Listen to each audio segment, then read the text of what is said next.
Good morning everyone. Permutation ரிலேட்டடா civil service PYQ 2026 இருந்து ஒரு கொஸ்டின் பார்க்கலாம். கொஸ்டின் ரைட் பண்ணிக்கோங்க. How many words can one form by shuffling the letters of the word Q? If Q is always followed by U, the words thus formed need not necessarily have any meaning கேட்டிருக்காங்க. அத meaning இல்லாம எழுத போறோம். So எப்படி இருக்கலாம் அந்த word? நம்ம கொடுக்கப்பட்ட வேர்டு வந்து பார்த்தீங்கன்னா Qன்னு கொடுத்திருக்காங்க. Q UE UE. ஓகே, இதுக்கு கண்டிஷன் நமக்கு என்ன சொல்லியிருக்காங்க? அதாவது Q is always followed by Uன்னு கொடுத்திருக்காங்க. அதாவது இந்த கண்டிஷன் எப்படி இருக்கலாம்? அதாவது Q Uன்னு இருக்கலாம்.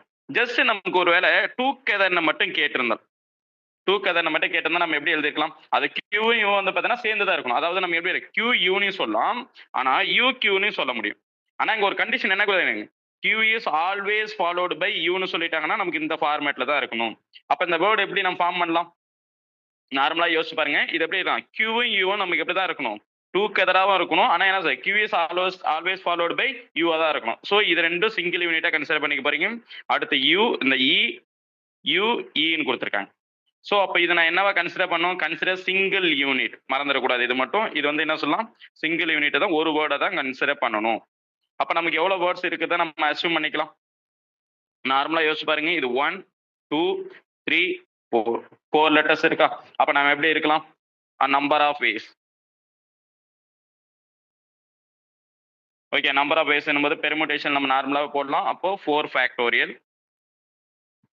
4 லெட்டர்ஸ் தான் இருக்கு. நம்ம 4 வேஸ் இருக்க மாதிரி நம்ம எடுத்துக்கலாம். 4 ஃபேக்டோரியல். ஆனா E வந்து 2 டைம்ஸ் இருக்கு. E வந்து பாத்தீங்கன்னா என்ன சொல்லலாம்? 2 டைம்ஸ் என்னன்னா 2 ஃபேக்டோரியல். அதாவது நம்ம என்ன சொல்லலாம்? E equal to 2 times.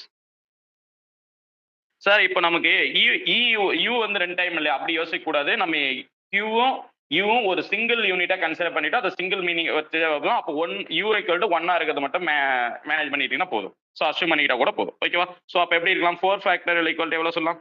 24ன்னு சொல்லலாம், டிவைடட் பை 2. அப்போ நமக்கு எவ்வளோலாம்? 12. அப்போ நமக்கு 12 வேஸ்ன்னு எடுத்துக்கலாம். ரைட்டுங்களா?